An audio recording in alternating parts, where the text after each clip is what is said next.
Ready? Here we go.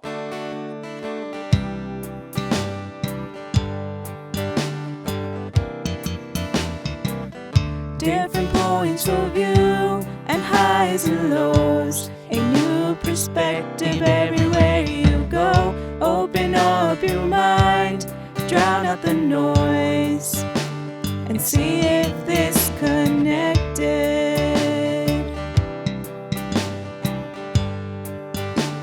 And see if this connected.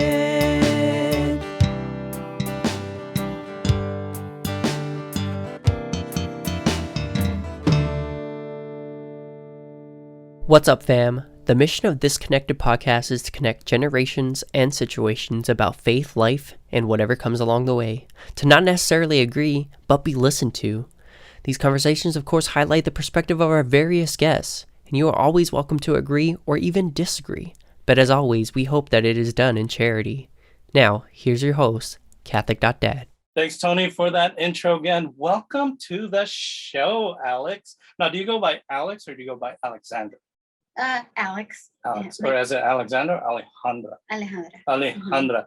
So I'm going to call you Alex. Okay. That's my daughter's name is Alexis. But welcome to the show. Thank you for having me. So I asked you the show, and the title of our show is about liturgical dance or dance ministry and things like that. And I asked you to come on the show because I'm uncomfortable with it. I'm so uncomfortable with the topic. And I really want to know more about it. And some of the people I asked about it and said, well, why don't you call Alex and ask her about it? Because she actually knows about it. And one of the things is that when I went to a diocesan mass, I saw liturgical dancing and you were there. And actually, when I went to Congress, LA Religious Education Congress, I believe you were there. And I saw that. And it was something for me to look at and says, I've never seen that before. And when many people will say, well, that's not my cup of tea and things like that. But aside from saying, that was interesting, that's where I left it off.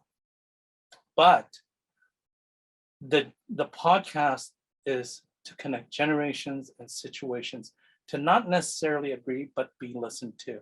So I asked you, and you said yes, which is yay, so that maybe the people who are hearing this on the other side will get a better understanding, because the church is huge, and the church is alive, and the church is ever growing. And if we are a church that grows, we need to understand each other, correct? Right. So first of all, tell us about who you are. Who is Alex? Well, okay, I'm Alex Estrella. It's spelled like if you were to write Estrella, but my husband's Filipino, so we say Estrella. There's a background story yes. on why we do that. Yeah. Apparently, it's because of the Castilian Spaniards, Well, correct? I think we butchered Spanish because the Philippines as a Spanish colony, unlike Mexico and other Spanish colonies, they refused to teach us Spanish. And the reason for that is there were very few Spanish in the Philippines to run it. And so what the civil authorities and what the religious orders did was they learned the dialects of each of the region, which was 77 dialects. Yeah. And they became the communicators. And only the elite really were educated in Spanish. So again, if you keep the population separated by language, guess what? They don't unite against you, which is kind of like why the world is such a mess. We don't all speak the same language, kind of like the Tower of Babel.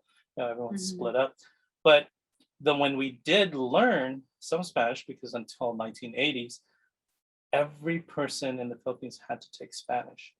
4 years of Spanish in high school, and then college had to take Spanish, but we really didn't know it. But we pronounced the ELE instead of eye. We pronounce it ilye. And there's a thing with the Filipinos, we make everything a little bit more fancier, a little bit more extra. Filipinos are always a little extra.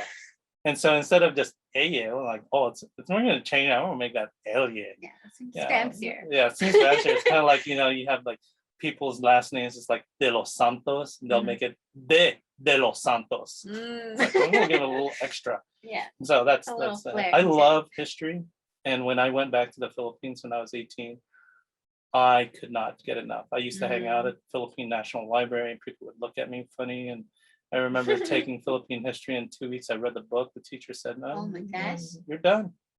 I'm like, A+. is there any more? And they're like, "No, we don't have much history."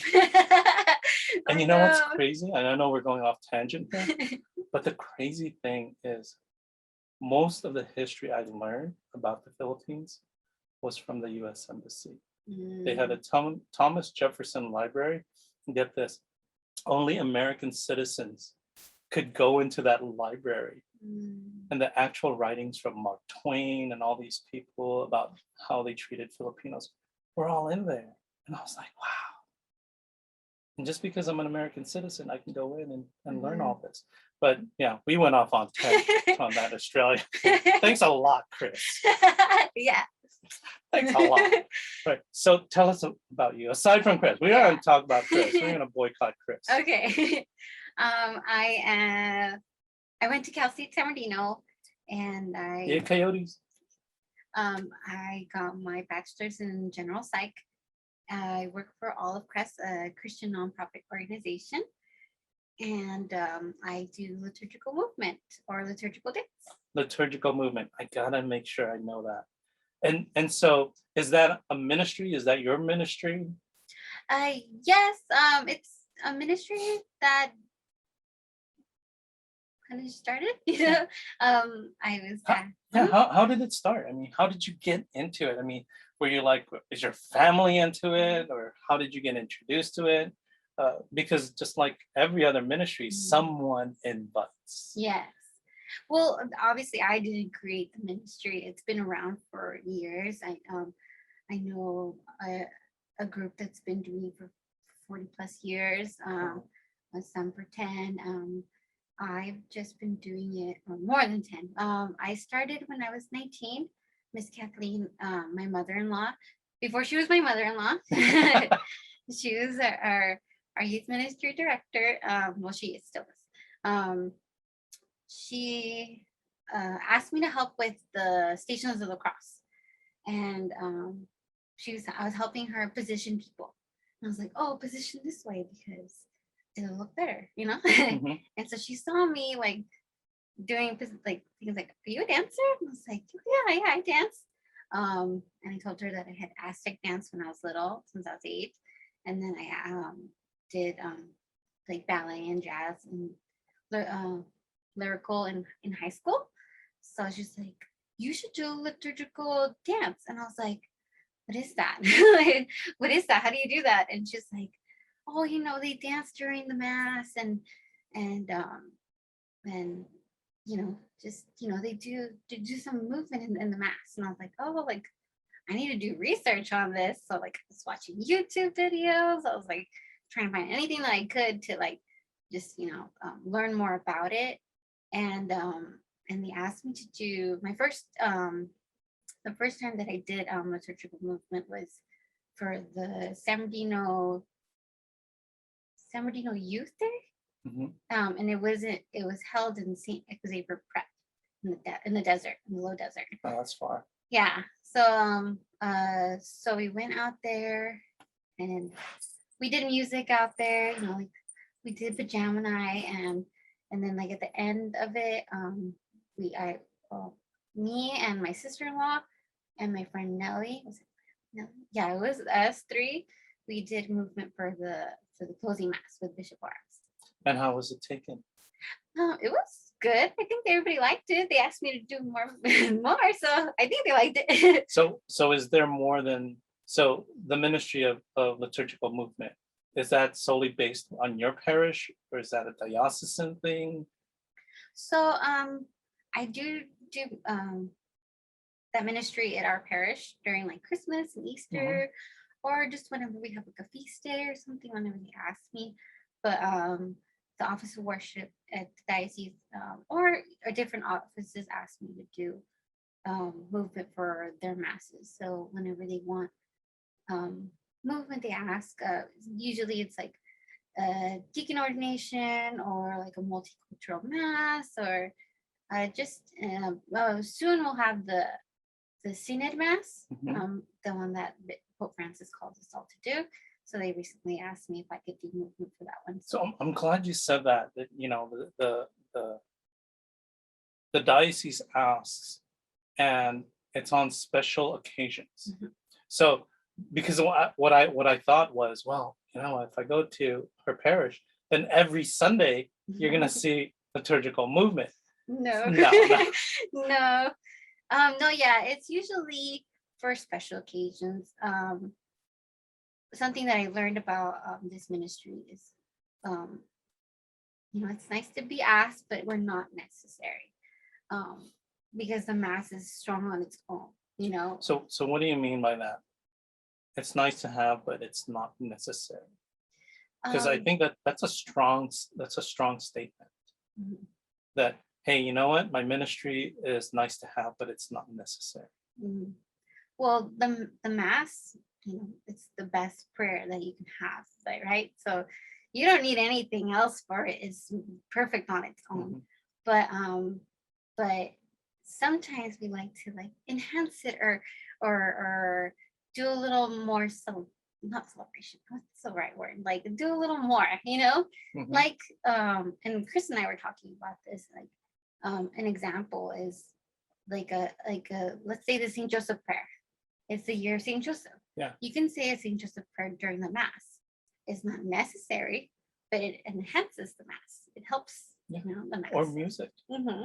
Well, I think music, well, yeah, you don't need, but you can still have the Mass. But I like when I was researching this and someone said, well, similar to having stained glass windows or certain things that we have inside of the church that enhances our experience of the Mass or our worship of the Mass, it is enhanced. The extra stuff that's on the altar. You can have a basic altar. But why do we have that? So what I want to know is, when you are doing your movement, what are in your thoughts?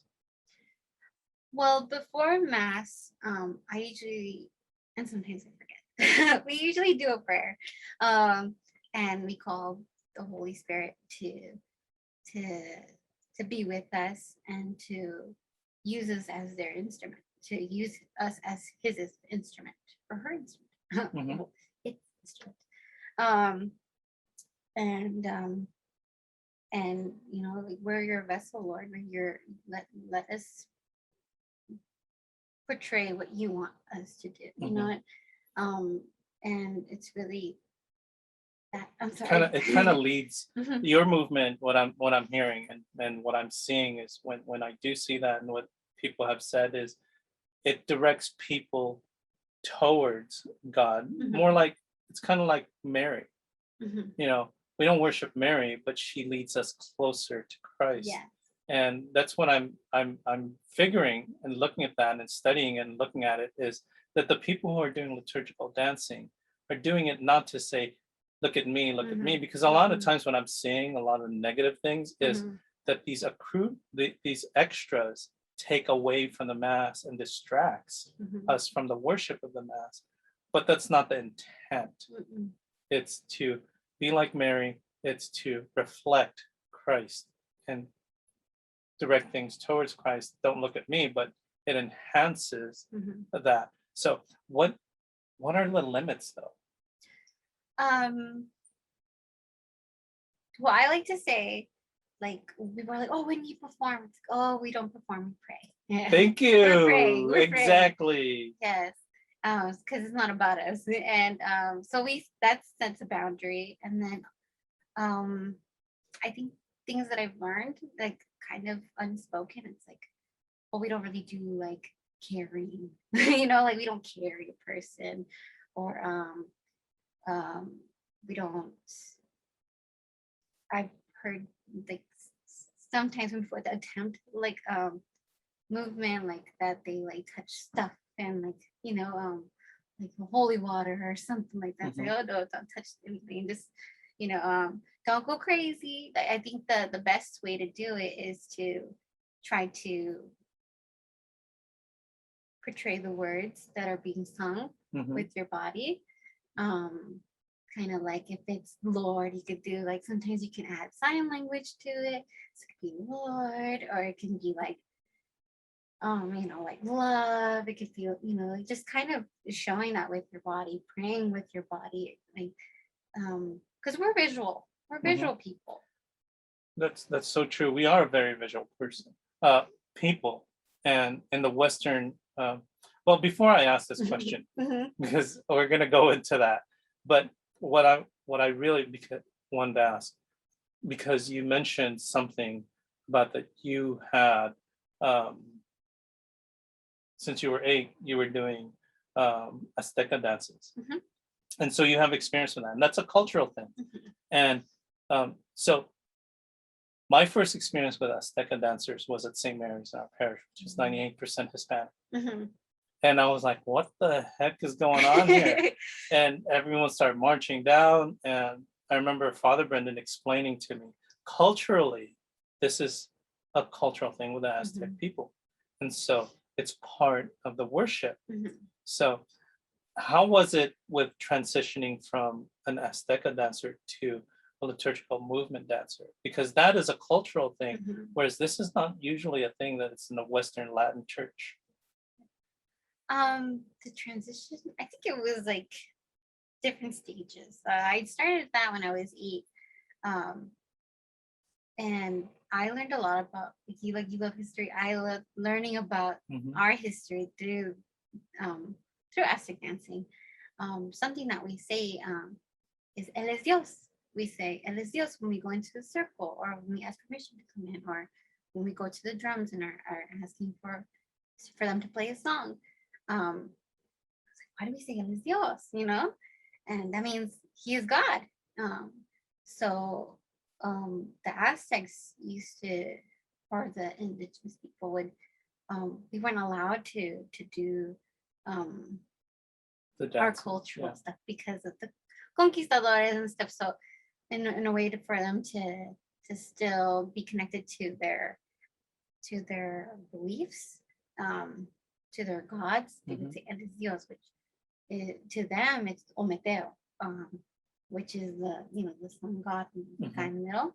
And I was like, when I learned that, I was like, oh, that sucks, because I was thinking God, I was like, for me, it's gonna be God. So whenever I said "El es Dios," I was talking about my God, you know. So that was my connection, but I love that an older dancer gave me this picture of Our Lady of Guadalupe, and she said, because yes, our wedding gift. She has a jasmine flower on the bottom of the black bow, and that is an Aztec symbol for Ometeo, but it's on her belly and she's pregnant. So she is the mother of God. And because of that image, a lot of the indigenous people converted to Catholicism because of her. So I'm like, I just held on to that. So I'm dancing for God. I'm not dancing for any other gods that we did believe in. I don't believe in those gods. I believe in the one true God, So I clung to that. So and then I did different kinds of dancing during high school.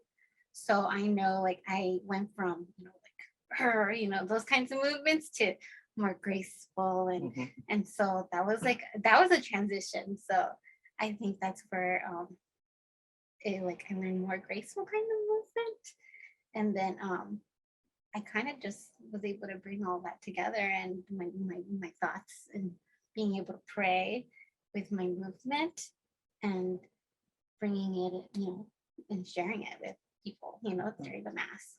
Right, because God uses us to be able to bring other people closer to Him. Just like He uses that jasmine as a symbol to lead the indigenous people to Him. He can use any form. Mhm. But there is a hindrance to that, right? There are people who may not feel that it is the most. Um, well, let's read some of the things. Okay. Okay. So here's, some of our listeners. They're great. You guys are great. I'm just telling you. So here's one of the listeners says, "Sounds great. Just tell me everything." So she just wants to hear everything, Mhm. which is you're sharing us. Mhm. And so after this, I'd like to put a link to be able to contact you if they have other questions. Maybe they want to start in their parish, or maybe they have other questions that we didn't get to answer. But here's another one. It says, "How did this come about?" This listener has asked, "How did this come about? Doesn't this take away from the person we are there for?" And she basically says, "I need to learn about it." So she's open. She's like, "I need to learn about it, but how did this come about? And doesn't this take away from the person we're there for?" Because a lot of times, I think from a lot of the questions here, I think they're feeling that that liturgical movement takes away from the worship, the sacrifice of the Mass. So what do you have to say about that? Where did it start? How did this come about? And does it take away or does it enhance? I can't pinpoint it exactly where it came from. Um, so there's like a few things when I was doing my research. Um, King David, he danced and he praised God, and that was in the Bible. Yep. Can put this. Just kidding. So he danced. So that's his way of praising. That's a beautiful way to praise. So that's one little thing, and then God meets us where we're at, and different cultures pray differently. And something that I read was in African cultures, they walk 3 hours to go to mass, to receive Jesus, and they want to celebrate. This is celebration, Joyful celebration. So they sing, they dance. It's their way of praising God. It's the greatest celebration. So it just makes it more of a celebration. I'm saying that too many times. That's true though. You're so right. Do you feel it takes away? I don't think so. If it's done correctly, I we don't have a special time that we're like, oh, okay, we're gonna be dancing here. The times that we do, it's sometimes we're asked to do prelude, sometimes, or when we enter.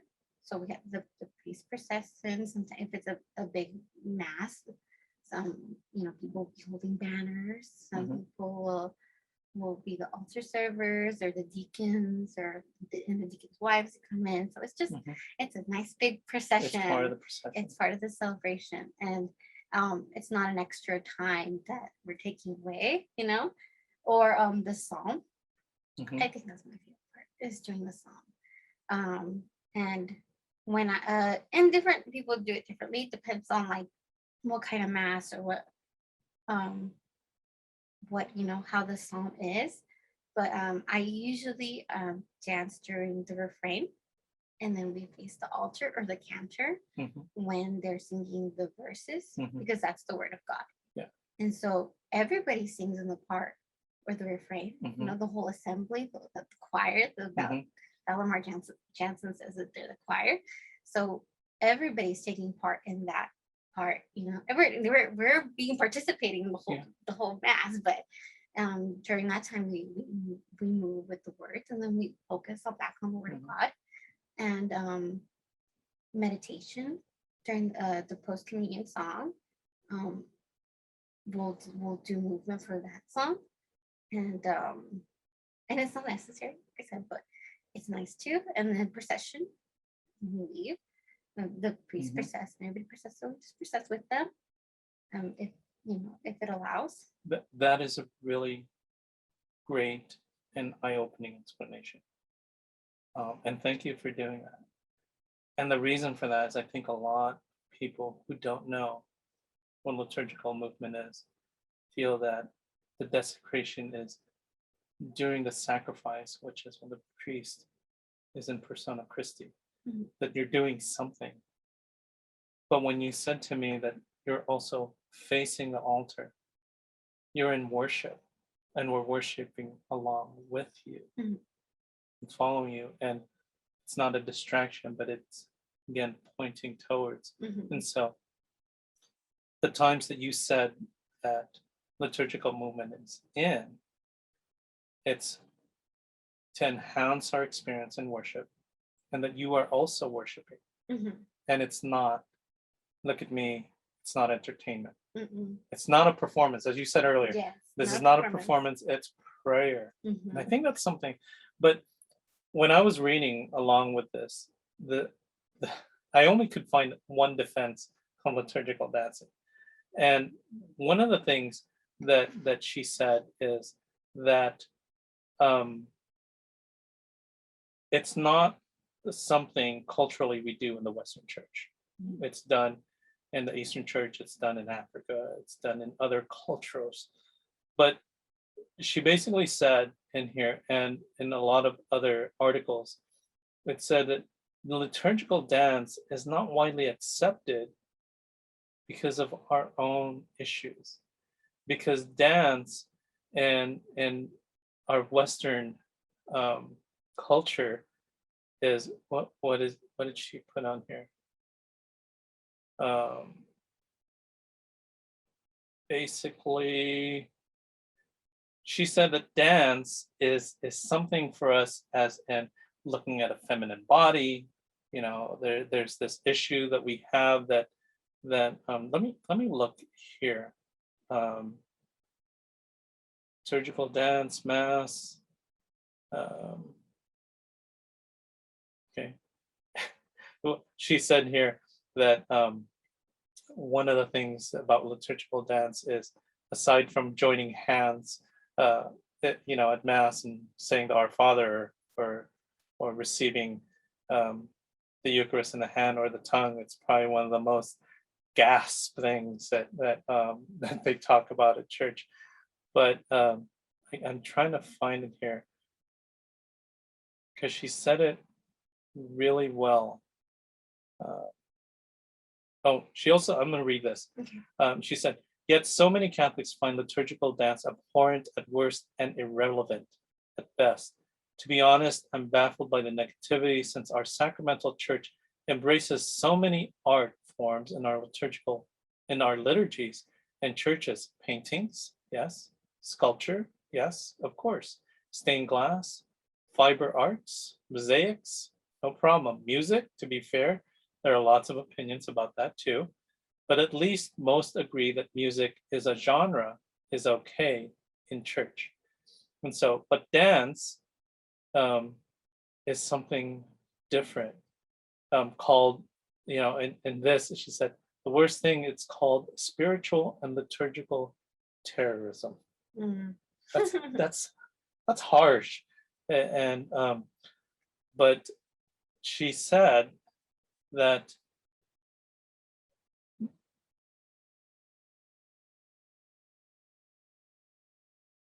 she said the fact that liturgical dance involves women's bodies is hardly hidden in the subtext of the 1975 Vatican document, frequently cited as forbidding the practice. So they always go back to that 1975 document.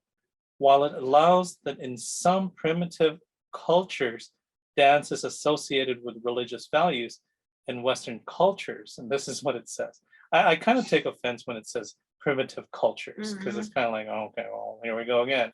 You're better than us. But here, in Western cultures, here dancing is tied with love, with diversion, with profaneness, with unbridling of the senses. For that reason, it cannot be introduced into liturgical celebrations of any kind whatever. That would be to inject into the liturgy one of the most desacralized and desacralizing elements, and so it would be equivalent to creating an atmosphere of profaneness, which would easily recall to those present and to the participants in celebration worldly places and situations. And that was on the topic of dance liturgy in that document in 1975. But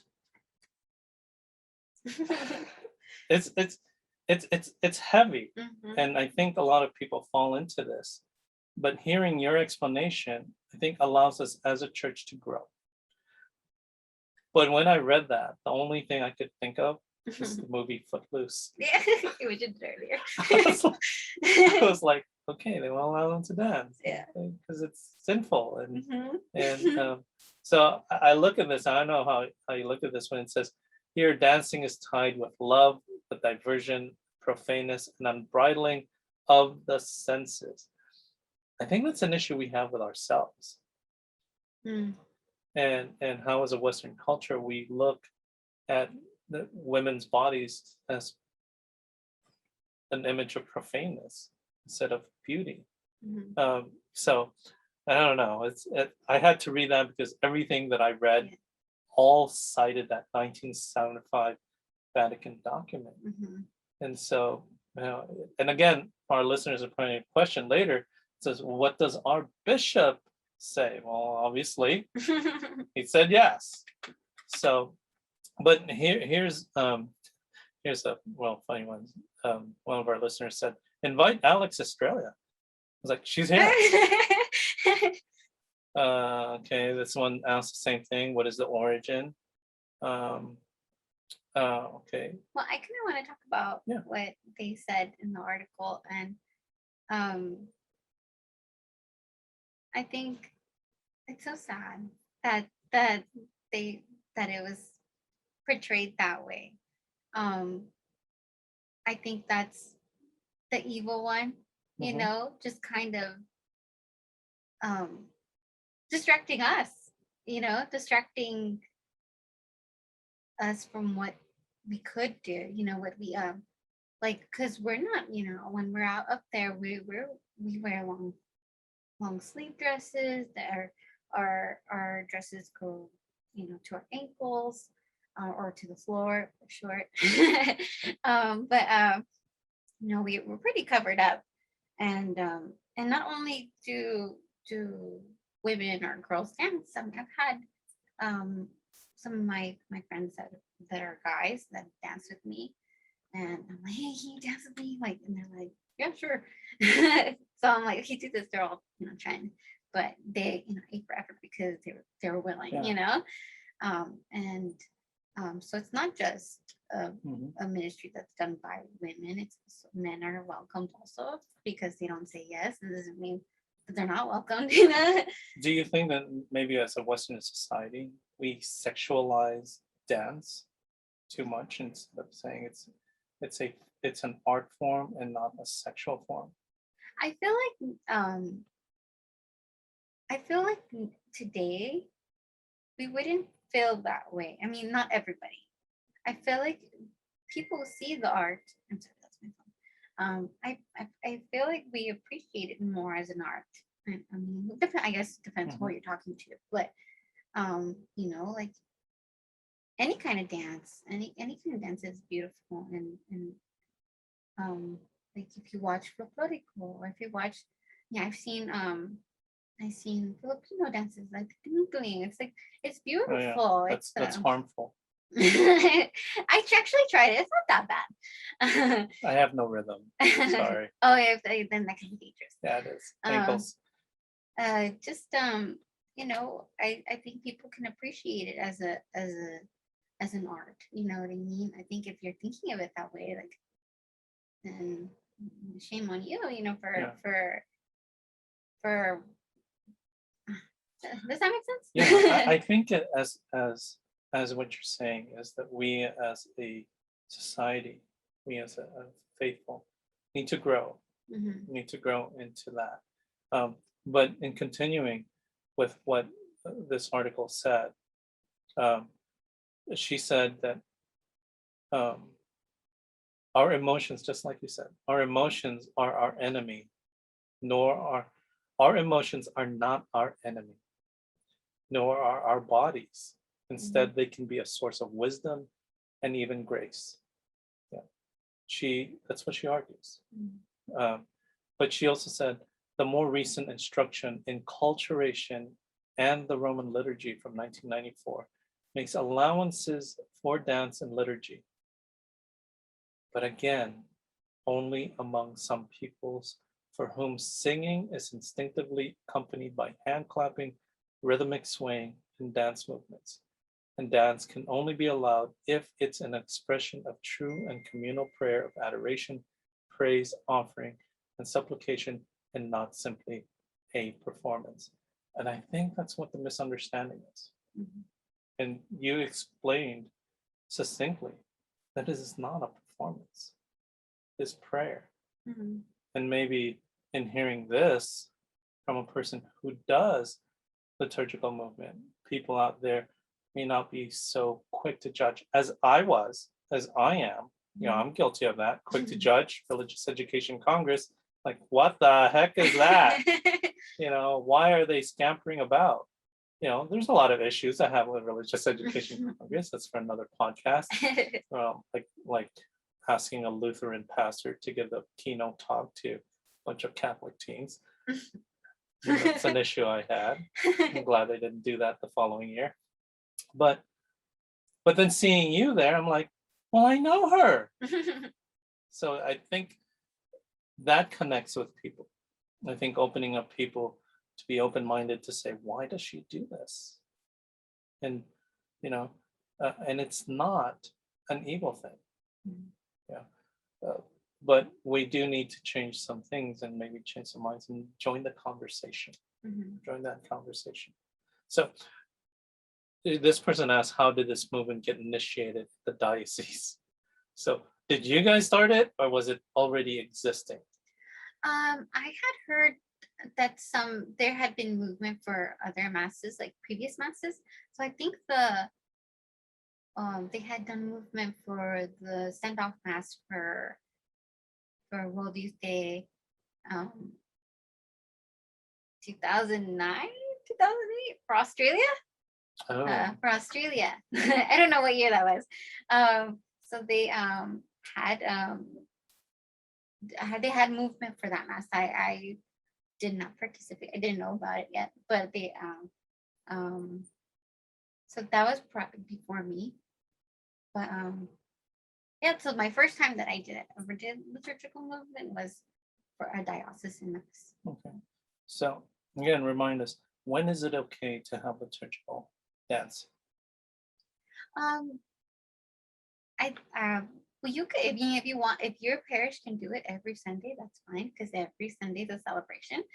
But usually it's that I've done it is in like a feast day or Special a celebrations. diocesan mass. Yeah, that's usually when I've participated, or like events like Congress, religious at Congress. But if it's like your feast day, if it's St. Mary's, you say you can have. I think we've had movement. that. I think it's pretty funny because we don't have liturgical dancing like you have liturgical dancing. See, that's more reverent than sometimes what we do. There was a time when I first got very involved in our parish where the Filipino ministry had their own version and the Azteca group had their own version. And so it was during our church parish fiesta. So it was just weird because one, it was during procession, it just didn't flow. And so again, it was more of a distraction than an enhancement of the mass. So I think that was my first real experience with it. And again, if you've ever been to a parish that has Azteca dancers during Our Lady of Guadalupe, or you're pretty much shocked. I don't foresee someone who's the church in Wisconsin, someone going in there and seeing that and like, what's going on here? Yeah. So those are kind of the things that I look at. But where do you think the future is going with liturgical dancing within our diocese and within the church? I don't know. I think we're always changing, we're always growing. The Holy Spirit's always moving us. I think we're going to continue.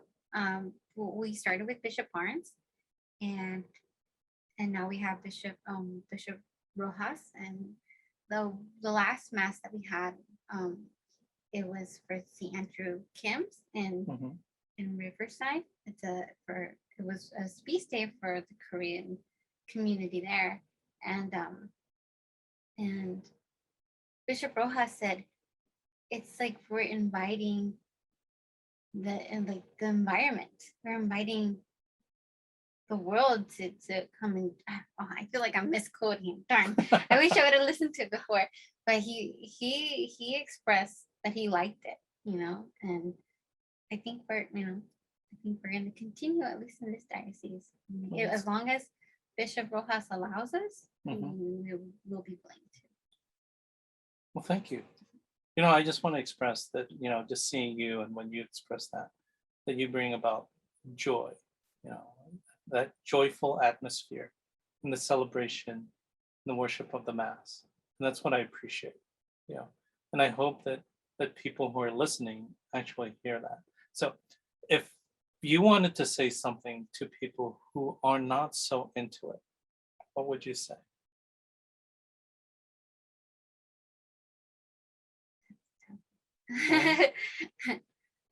Well, I just pray that they are merciful to us,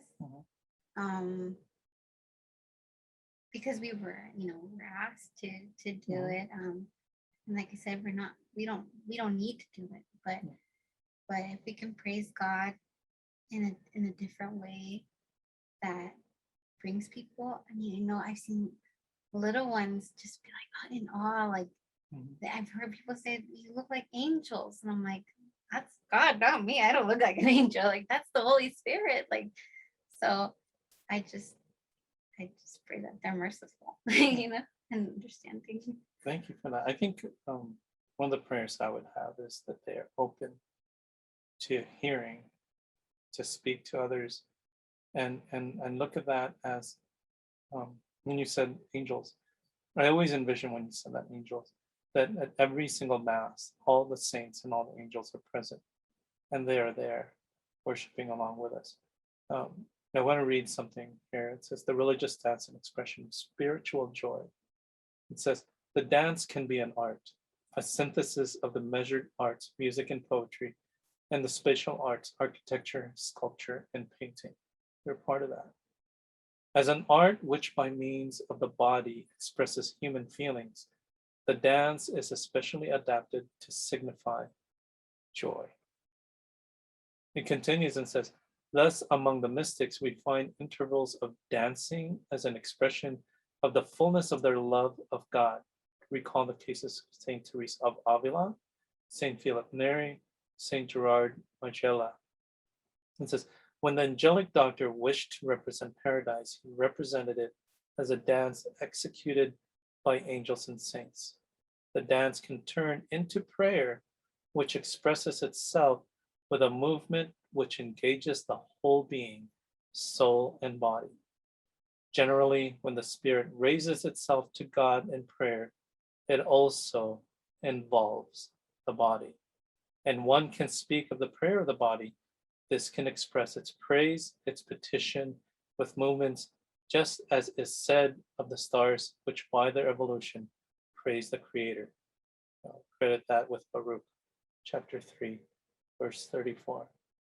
So, and as you said, various things like this is shared in the Old Testament. I'm going to attach a link to this on the thing. It's from EWTM. But it continues to express also that 1975 thing. But I think in closing, what I want to say is that we have a big church that has room to grow in understanding. It wasn't very many years ago that people of different colors worshipped at different parishes. We had Mark, who was on the podcast, who was told by people at a certain parish, Black people go to that church. This is our church. We belong to city of Fontana, and where the church in the South End was for Hispanics and brown people. The church in the North End was for Black people, and the church in the middle was for white people. So we grow from that. Yes.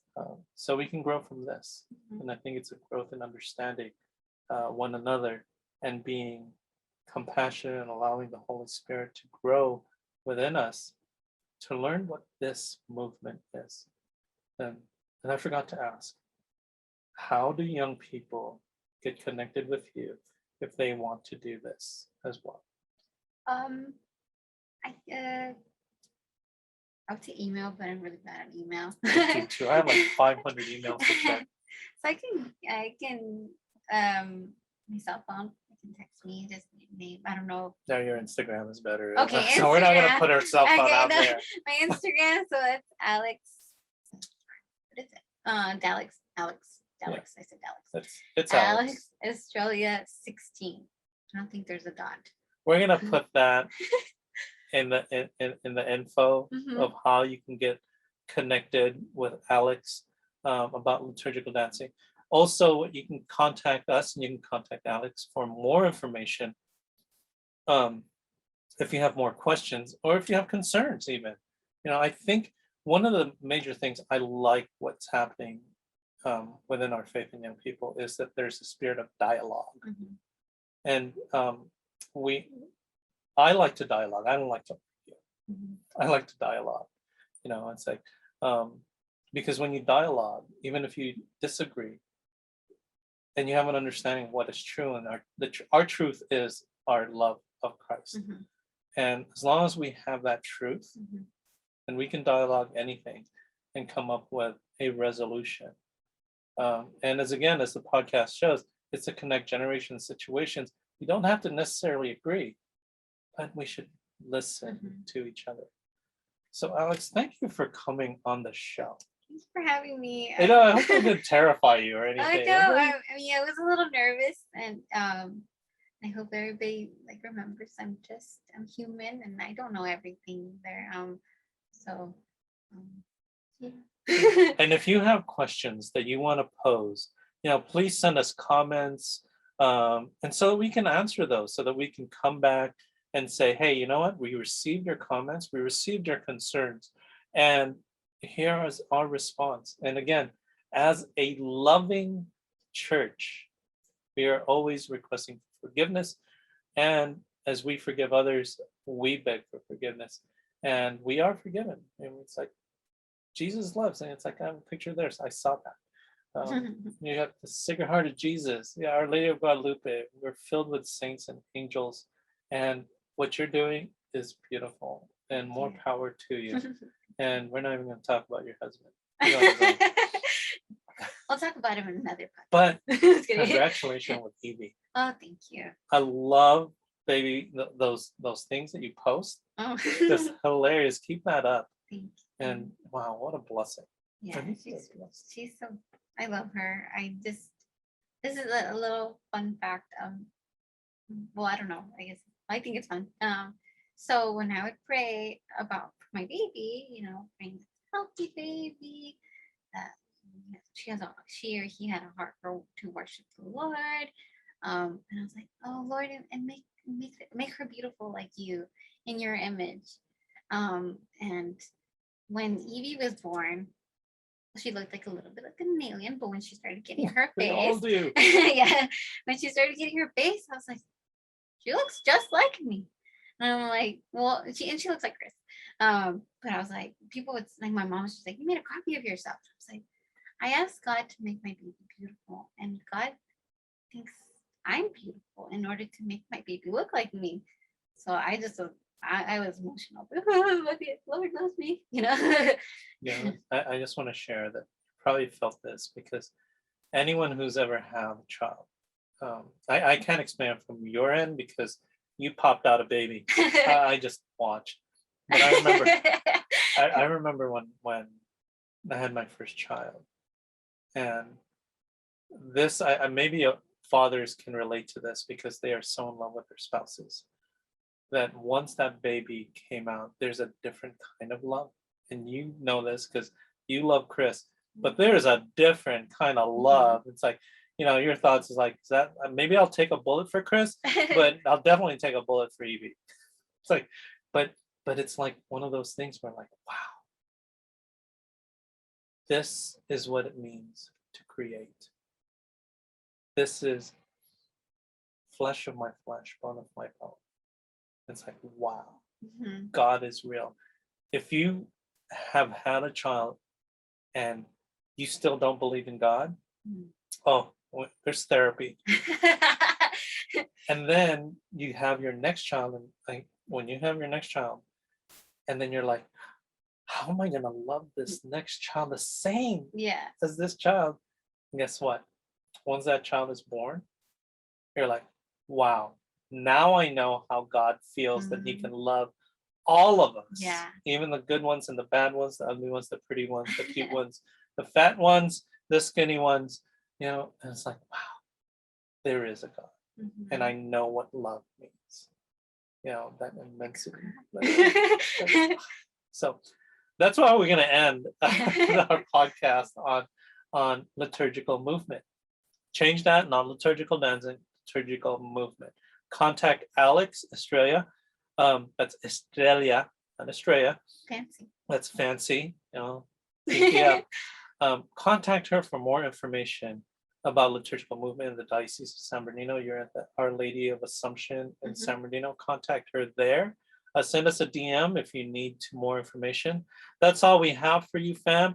If you have, again, concerns or questions or comments, please email us at catholic.dad50@gmail.com, and we'll try to respond to you as soon as possible. If you want a quicker one, just DM us on our Instagram at catholic.dad. That's a period, Catholic period dad on our Instagram, and we'll respond to you quicker there, or I'll respond to you quicker there. If you want to support this podcast, go to our Patreon, go to our bio, all the information is there. But after all, what we want to say is that we want you to live a life of holiness, be blessed, and be third. Different points of view and highs and lows, a new perspective everywhere you go. Open up your mind and drown out the noise of different generations of the girls and boys. So sit back and relax, this is Catholic Podcast. Don't overreact if these thoughts are abstract. When it's hosted by Catholic.dad, who knows what's gonna happen? Hey, what's up, fam? Different points of view and highs and lows, a new perspective everywhere you go. Open up your mind and drown out the noise, and see if this connected. What's up, fam? To connect generations and situations about faith, life, and whatever comes along the way. Expect runaway thoughts like a runaway train. Break into conversation like links of a chain. Make a Hail Mary pass, hope this connects. Have a question for a guest, put it to rest. Live a life of holiness, lead by example. Follow at Catholic.dad and Penny Tingled. Christ leads our way, He's the good shepherd. Pray for one another, be blessed, and be there. Different points of view and highs and lows, a new perspective everywhere you go. Open up your mind and drown out the noise, and see if this connected.